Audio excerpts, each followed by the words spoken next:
Good evening, everybody. This is Robin with another edition of Horror Pop After Midnight, and my guest is writer, filmmaker Paul Allen. How's it going, Paul? Going absolutely fantastic, brother. How are you doing? Pretty good. The last time I talked to you, you were making a film called First Harvest, which was Yep. shown a few months ago.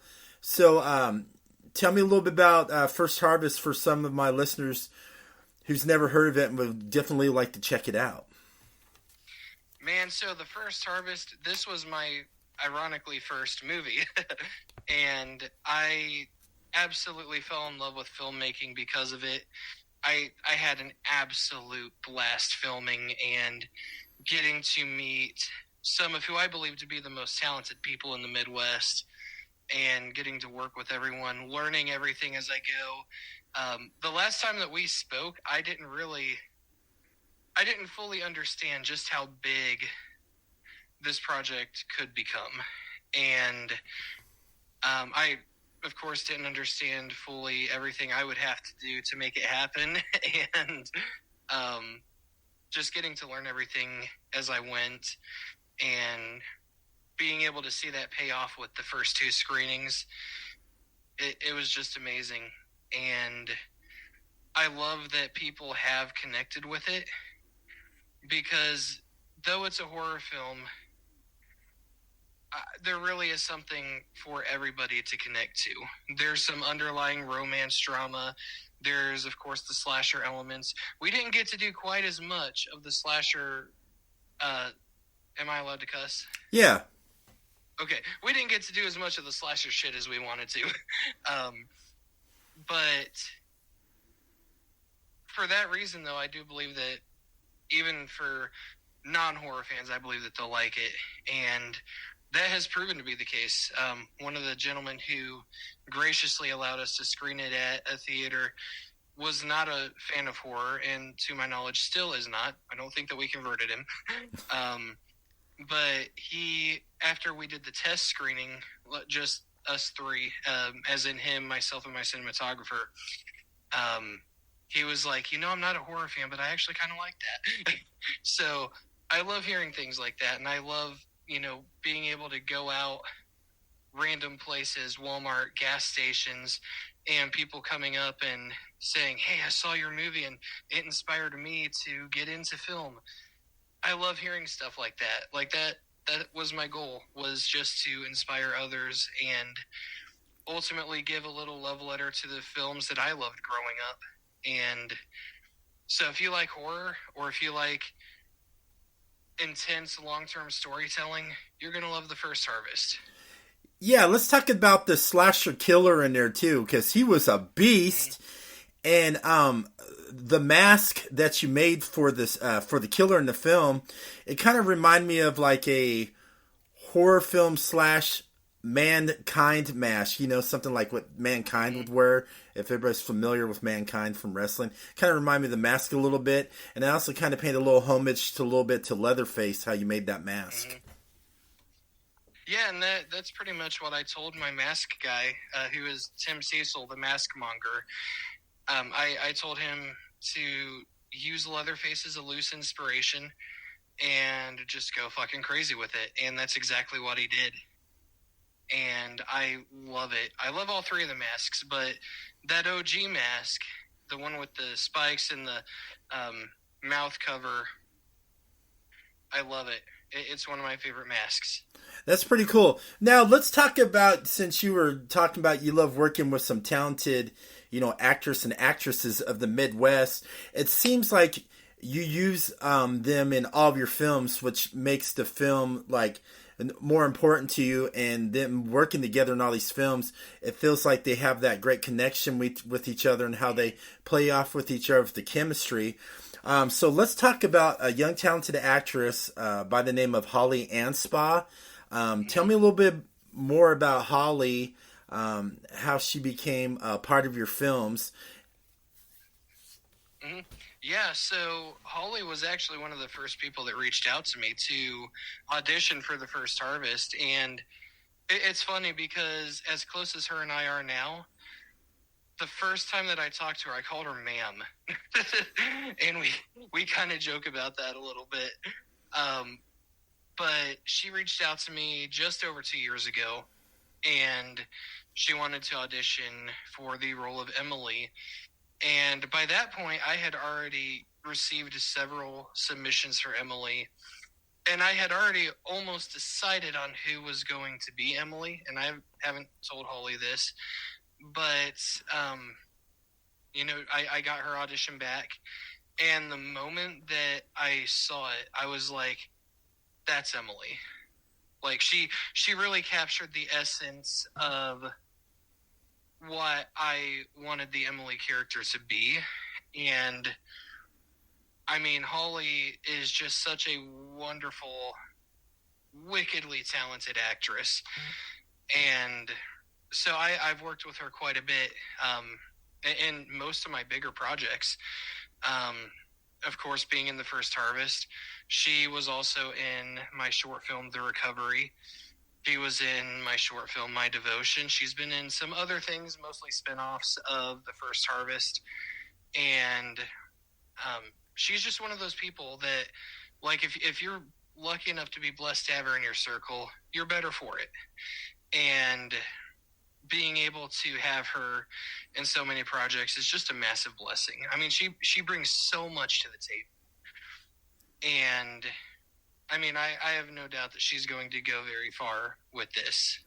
I think so too, because I've seen some of her other stuff. She can do everything, but I would love to see her do more of a final girl in some more indie horror. I can see her being a final girl in a lot of indie horror films. I mean, she's done other stuff, but I want to see her like dig deep into more horror.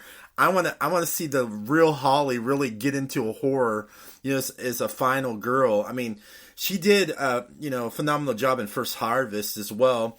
And then another actress you work with too. She's an up and coming actress as well. She's been done a lot of films lately too, and she's also a writer. Let's talk about Chloe Lutz. Mm-hmm.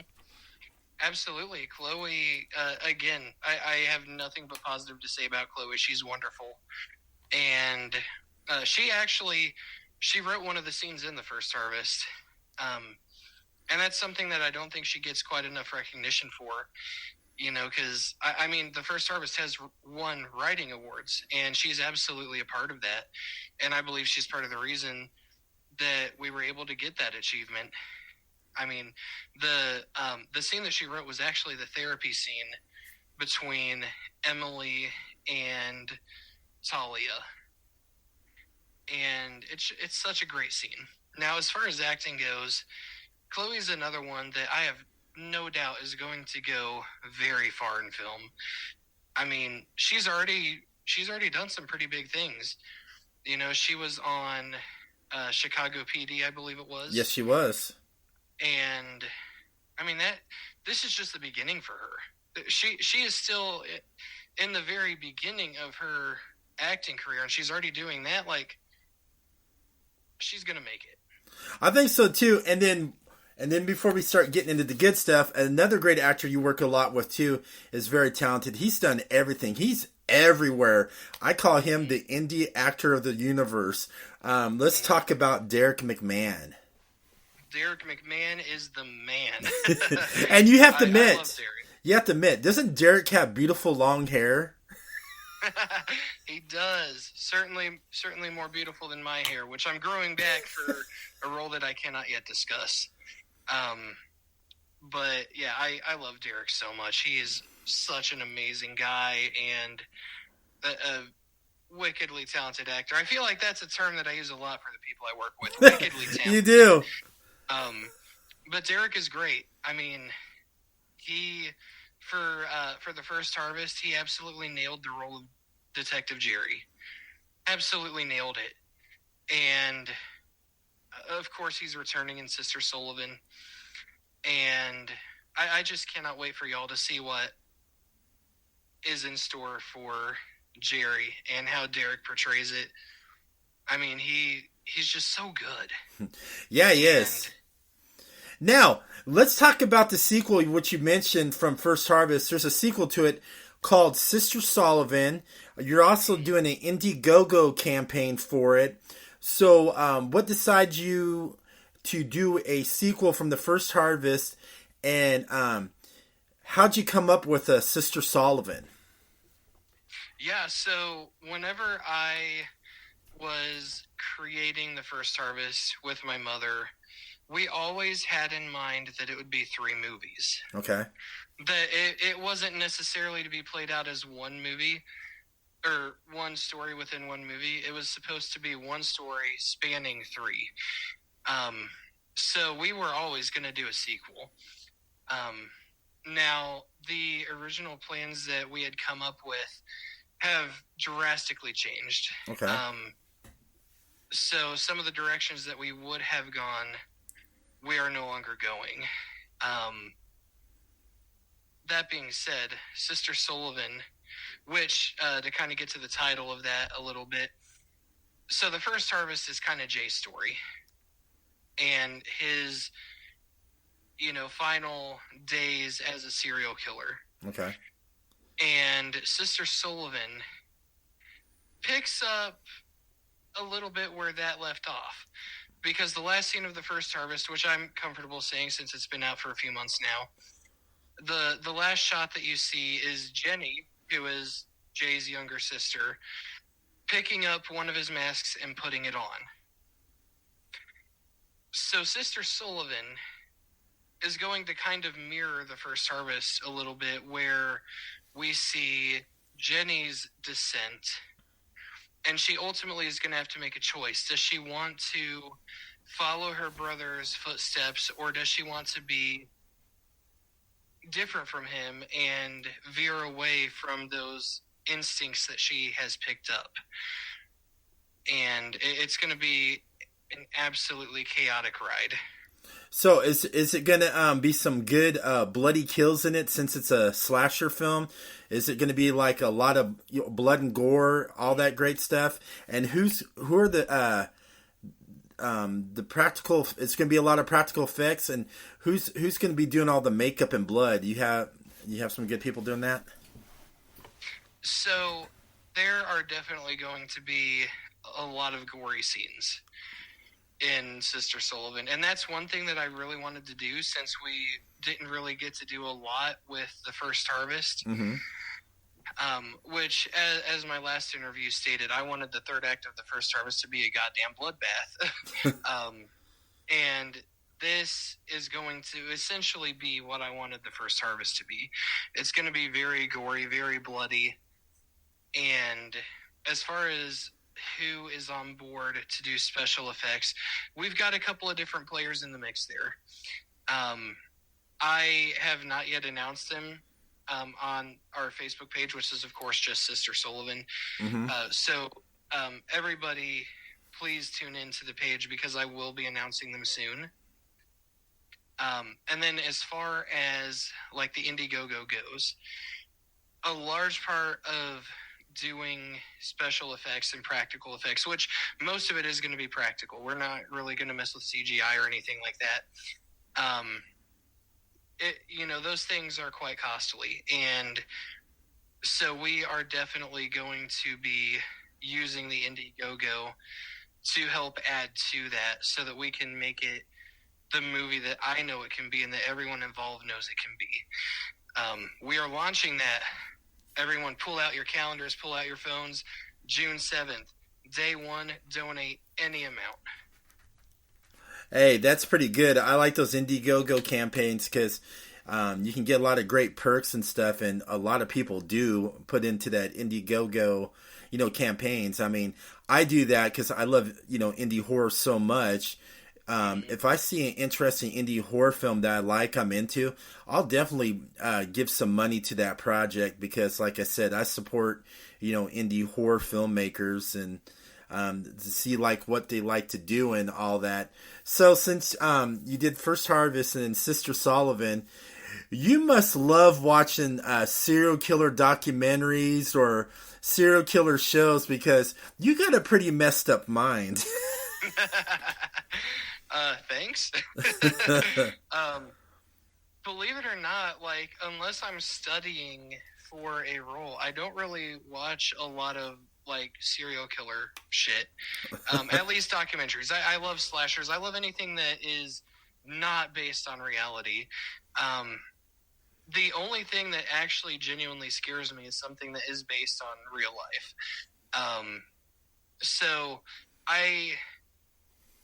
The only one that I watched in recent memory, which was to help me prepare for playing Jay, was the Dahmer series on Netflix, which is brutal and disgusting, and anybody who's wanting to play a killer should absolutely study it. I mainly watch whenever I'm studying. Beyond that, I don't usually. Okay. So since you're like slashers and all that, do you have a go-to slasher film you like?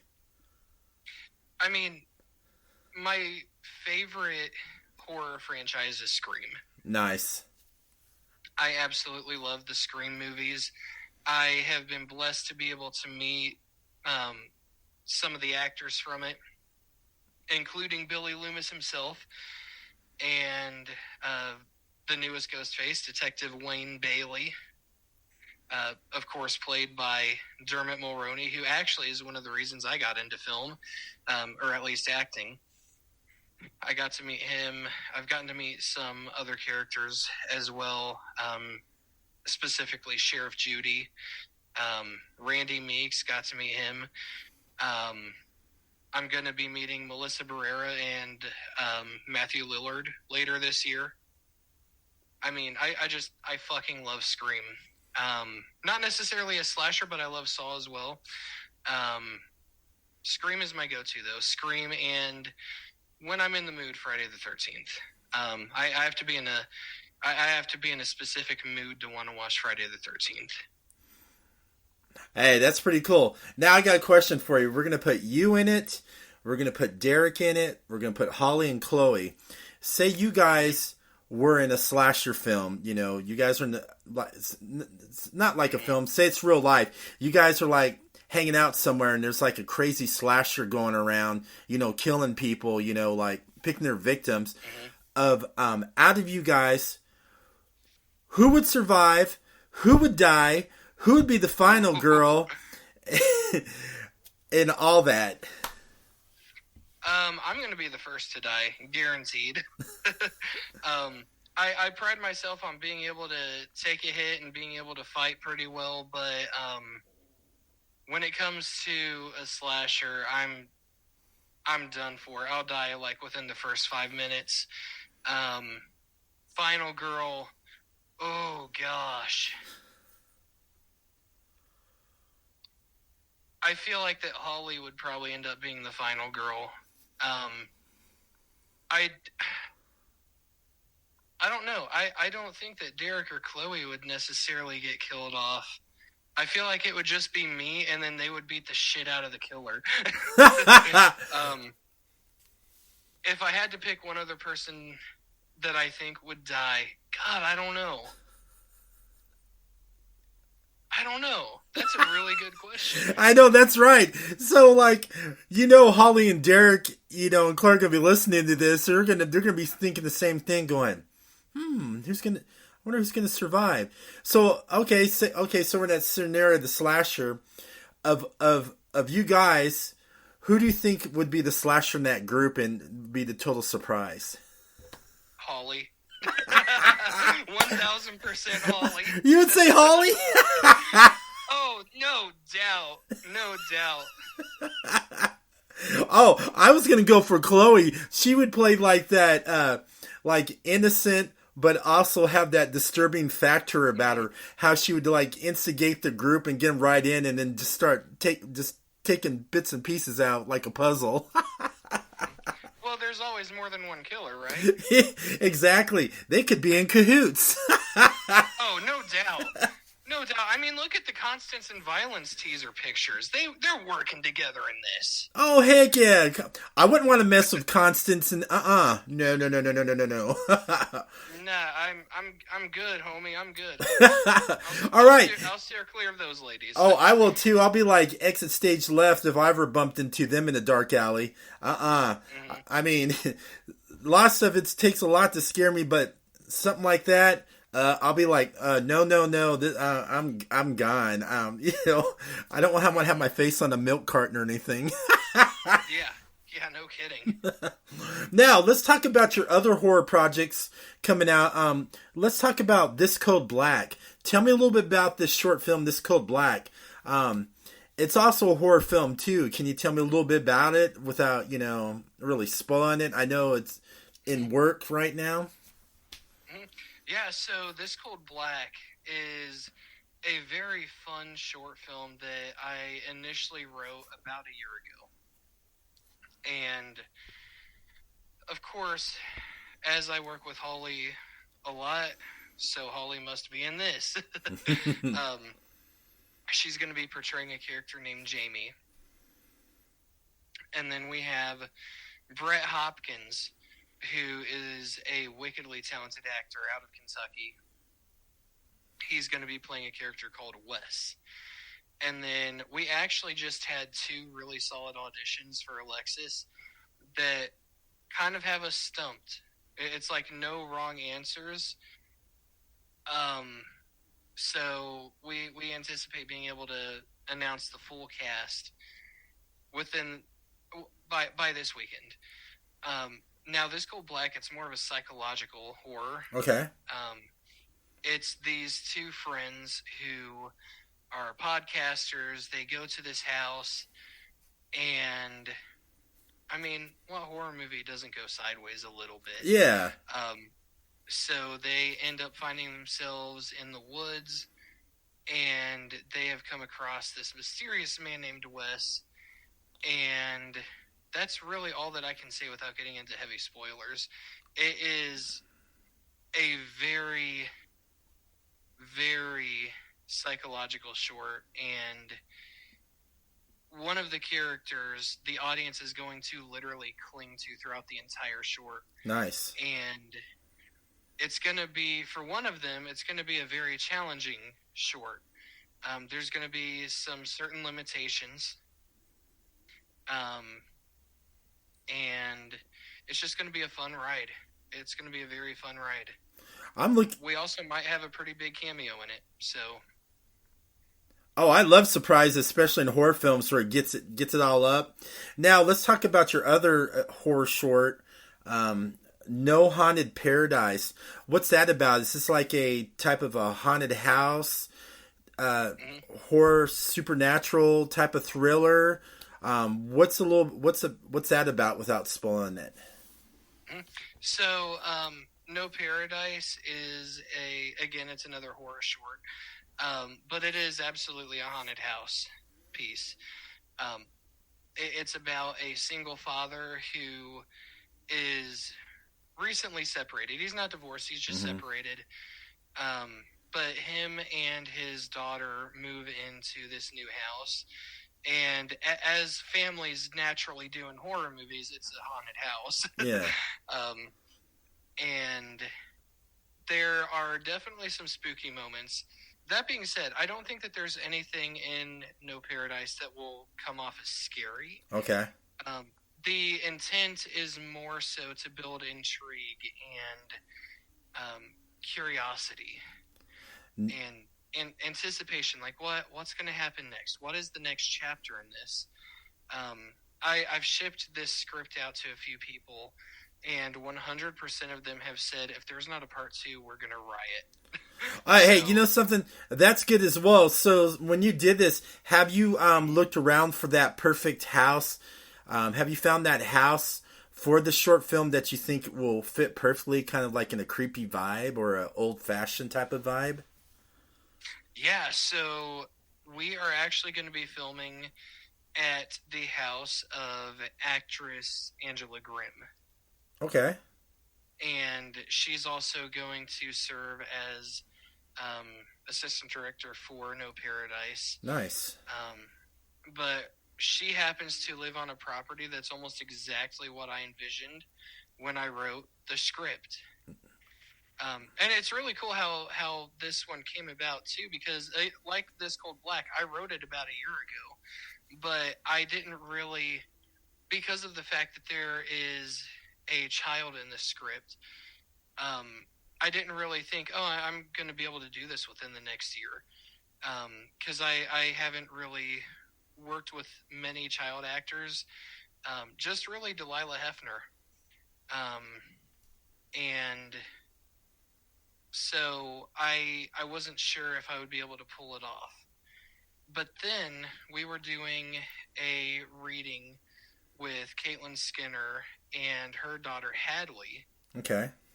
And Hadley was reading for a character in a project she's in. And the moment that she started reading, I'm like, wait a minute. She sounds kind of like this character that I wrote a year ago. So I revisited the script. I basically just rewrote it to make it better. I changed the ending a little bit. And then I was like, Caitlin, can Hadley be in a horror short? And of course, she asked Hadley, and Hadley was all about it. And it's going to be such a fun short. It's going to star myself, of course. It's going to star Hadley. Caitlin is actually going to have a little role in it as well. And she's also going to be the director. We're also working with Mary Rose Pazik, I believe is how you say her last name. Okay. She's going to be playing my character's estranged wife. Okay. And so she's going to come in. There is going to be... she really kind of gets the first spooky moment. She's the first one that gets spooked. And I better not say much more because I've already spoiled a little bit. No, don't spoil. We want to keep it because I want to go see this film at a horror film festival because I love paranormal films. I love the stuff the supernatural. Or movies about paranormal investigators. Investigating the houses. Like the Conjuring movies. I'm just a big sucker for that. I got another question for you. Have you ever thought about doing a found footage film? Oh, 100%. In fact, whenever I was kind of finishing up the first harvest, script-wise, mm-hmm. my initial plan was to have it partially found footage. And I ultimately ended up deciding to make it purely cinematic. But I do want to do found footage. I think it's one of those things that it was done so well whenever it first started. And there has definitely been, in recent years, some standouts. Chronicle is one of my favorite found footage films. Great one. The Paranormal Activity movies, whether you love them or hate them, I'm kind of partial to them. I'm partial to some of them. Of course, you can go back to, the 90s with the Blair Witch Project. And, those were some of my favorite movies whenever I was a kid. Blair Witch Project. I remember seeing Chronicle when it was in theaters with a buddy of mine. And I think that nowadays it's probably a little harder to pull off, at least with the same... what's the right word? With the same zeal, if you will, that they did it back in the day. But I would love to give it a stab. I would absolutely love to. Yeah, there's I totally agree with you. It's hard to get some good found footage films today, but there's a few I've seen that was actually pretty good. One of my faves was like Grave Encounters. Which that one's pretty good. That one, and then the latest one I just watched was about the Loveland Frogman. That one was creepy. You need to check it out. It's called Frogman. It's about an urban legend about this like frog-like humanoid creature that lived that roams around Loveland, Ohio. Mm-hmm. I have to check that out. I think I've heard of it, but is it streaming anywhere? Does it have physical? I think it's streaming right now. I don't know if... I know you can get the physical Blu-rays. I know they're out there because I had the filmmaker on my podcast, and he sent me one. You know, I'm getting one because it was such a good movie. It was, I mean, the acting, everything was like, it really like pulled you in. I mean, like the practical effects and the creature effects was just wild. I love a good creature flick that has good effects, good practical effects, especially. One that's coming out that I'm very excited for is Alien Romulus. That looks good. It looks so fucking good. And for me to say that is actually something, because I'm not really a huge fan of the Alien franchise. I respect them and I enjoy them for what they are, but I'm not a sci-fi guy, really. But Alien Romulus, it looks so damn good, and I cannot wait to see it. I can't wait to see the xenotype. Oh, I can't wait to too. Xeno humans. Yeah, I'm excited for it too. Like I said, I love the Alien film franchise. I didn't care for Alien 3, but I really enjoyed the Alien films. I remember when I watched the first Alien. I'm a little bit older than you. When I remember when that first Alien came out, man, that movie scared the living tar out of me. I couldn't sleep for weeks, just like when I was a young kid when I watched The Exorcist. Same thing.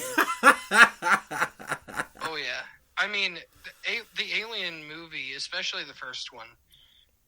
It's so revolutionary. Yeah. Like even if you're like me and you're not the biggest fan of it, you can't deny its revolutionary status. I mean, it really helped shape the sci-fi horror genre into what we have today. And I mean, I'll even admit the xenotype is fucking scary. I know, right? I would not want to see that in person. Oh, I wouldn't either. I wouldn't want to be in space, being trapped on a spaceship with something like that lurking around. Mm-hmm. I think at that point, I mean, I'm a big boy. I'm just gonna lay down and let it kill me. I ain't running. You know something? I would fight for my life, but I know at the end it'd get me right before I left. I'm knowing getting ready in that escape pod, and all of a sudden I get that quick kill. I'm like, I'm done. So, yeah. All right. Thank you for so much for coming on. So where can everybody find you on social media to see what you're doing next? Where can they find you for the Sister Sullivan Indiegogo campaign and all your other great projects we just mentioned tonight? Absolutely. So first and foremost, my YouTube channel is the Paul Allen Network. That's where I've got all of my short films, and that's where I'll post everything I've got coming out. You can also see some of them on the Rockbuster Productions YouTube channel as well. Just a little shout out there for Garrett, who's my cinematographer. On Facebook, you can search me, Paul Allen. Just make sure you click on me and not the character from American Psycho, please.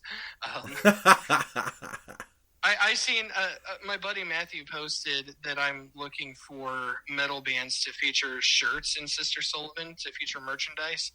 And someone was like, is he a fan of American Psycho? And I don't always respond to comments on other people's posts, but I had to. I was like, I'm a fan of how much money I'd have if I had $1 for every time someone asked me about American Psycho. I love it. I love the comparison. I joke a lot about it. I think it's great. I couldn't have a better stage name. But Facebook, Paul Allen, and Instagram will be at Paul Allen Actor.